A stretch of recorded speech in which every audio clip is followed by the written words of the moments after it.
It's like it's written in the stars, sealed by fate, for the Powhatan to stand tall with his hand raised each time he faces the last style bender. No, this isn't a Naruto episode, though one of the fighters may like it to be. We're talking about Alex Pereira versus Israel Adesanya. The anime-esque rivalry goes as far back as 2016 at MMA promotion Glory in China. Fresh into their fighting careers, Adesanya and Pereira were in their genin ninja ranks, with a lot to prove in the MMA world. The fight was a back and forth. Adesanya kept Pereira on his toes, charging in with confidence, but also cautious of Pereira's lethal right hands. Pereira's composure is what makes him such a threat in MMA. He'll wait to the right moment, finding the chink in your armor, and launch at you with a brutal kick out of nowhere. Even though Powhatan was outstruck for the majority of the bout, he managed to get in enough combinations to do some serious damage to the Kiwi starlet. Toward you could feel the tides changing. Pereira was capitalizing on Adesanya slowing down. The Powhatan was going all in, and Adesanya had to survive as the fight went the distance. The bell rung with both fighters returning to their corners. Only the last style bender had his hands raised before the announcement. He was confident and had the fight in the bag, only for the decision to favor the blue corner. You could visibly see Israel confused as to what just happened. The match was definitely a close one, sure, but given the way that it ended, you just had a feeling this wasn't the last time the two fighters would meet face to face. As in March 2017, the stage was set.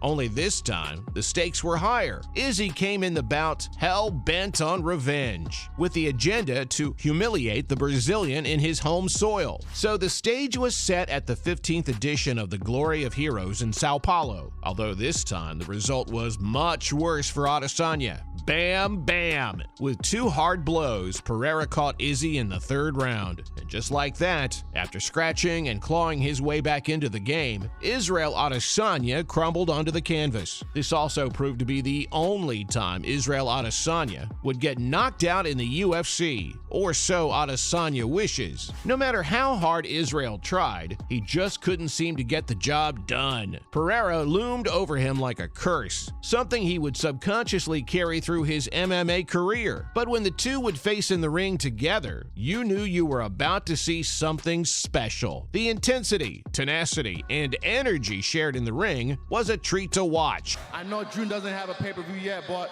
like I said, I'm the new dog in the yard. I'm the big dog in the yard now, and I know the other dog, Jared Cannonier, did some work tonight, so yeah. They eventually went their separate ways to pursue their very own protagonist arcs. It's like the decision of the first fight created a ripple effect for each fighter, but not in the way you think. Pereira's victory would eventually lead him to glory. No pun intended. He won the middleweight title in 2017 and defended it 5 times. As for Adesanya, it wasn't at all the same. He rebounded and enrolled in the middleweight title contender tournament, only to fall short to fighter Jason Wilness via unanimous decision. Guess the Chinese judges aren't very big on Izzy. Israel tried to tread new and more challenging waters in the UFC in 2018 and was an instant hit in the promotion, climbing up the ladder, dazzling fans with his unprecedented charisma, entrances, and prowess as a fighter. He made his mark in the fight world, beating the likes of legend Anderson Silva. Adesanya finally got a taste of gold after beating Robert Whittaker for the middleweight championship. The Nigerian-born superstar was cleaning up house in the division, but none of those fighters took the fight to him like Alex Pereira did. If only the Powhatan were to face him when he had the belt. Oh, how the universe works in mysterious ways. Alex Pereira joined the UFC in 2021 and immediately became a menace. He won 3 out of 3 of his middleweight bouts. After his emphatic performance against Sean Strickland on the Adesanya vs. Cannonier undercard, everyone knew what was next. The main event of UFC 281, Israel Adesanya versus Alex Pereira,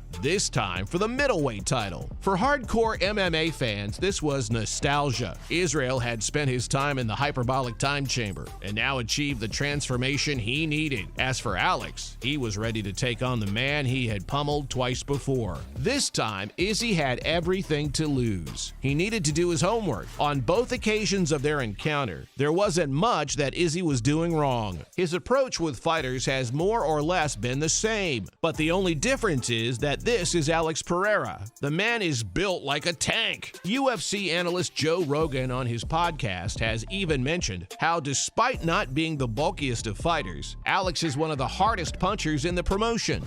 Well, you know, the old Mozzie, my arch nemesis, that other what's his name, Whitaker, Bobby Knuckles.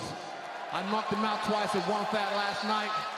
It's all about efficiency with him. Pereira will take his time, not being fazed by his opponent's antics. But when he hits you, you best believe they're going to feel it. You knew the trash talk was going to be interesting in the build-up. Israel addressed how he was robbed of the decision in the first fight in the build-up to UFC 276. But this time, he was heading into the fight as a completely different fighter. He had faced who's who in the middleweight division, and beating Pereira would have settled the debate. Izzy was confident, saying that he would leave Pereira frozen like Elsa, which was a direct jab at some of Pereira's trips to America. Come on, Izzy, let the guy live a little. It all went down in Madison Square Garden, New York. The pacing of the fight was already set by Izzy, who was immediately going for the grapples. This was a pretty neat tactic, knowing well enough hand-to-hand combat wasn't very smart against the Poetan. But Pereira knew Izzy's weakness. You learn a thing or two about your dance partner over time. Israel struggled a lot when his back was against the wall. Alex once again came in with the heat, and Adesanya tried his level best to stay in the kitchen. After being signaled by his coach to finish it after the fourth round, Pereira went all in, mouthing, "I will kill you," in Portuguese. Israel looked dazed and tired trying to keep up with the Brazilian. The referee had to call it off to try and protect Izzy, cause Pereira was going all in. And just like that, Pereira once again caught Israel Adesanya. Only this time, he was the new middleweight champ. Even though Israel was a good sport about his loss, you just know the losses have taken a toll on him. However, Israel was seen complaining to the ref for calling the fight in too early. Oh, Izzy, I really don't think that wasn't head movement and dodging from your side. It looked as though Izzy was desperately trying to stay afloat.